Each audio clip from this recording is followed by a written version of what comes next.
Eğer İslami yaşayarak, Kur'an-ı Azimüşşan'a uyarak, ahiretten köşkler kazanmadıysan, elbiseler, yemekler, içmekler kazanıp gitmediysen, orada durumun iyi değilsin. Yemek var ama cehennemde bir tane ağaç, zekkumdur ismi. Zekkum ağacının meyvesi ziyade günahkarların yiyeceğidir. Eridilmiş tunç gibi, bakır gibi, yendiği vakit insanların karınlarında kazan gibi, tencere gibi kaynayacak. Allah, çok acayip şey.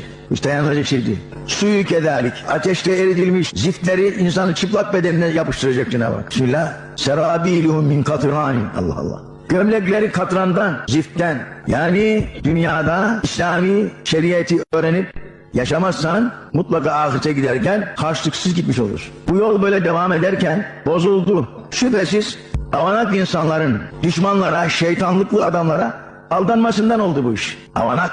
Çünkü şeytanın şeytanlığını sen anlamazsın. O ne kurmuştu sen onu bilemezsin. Ama şimdi çıktı meydana ne kurduğu.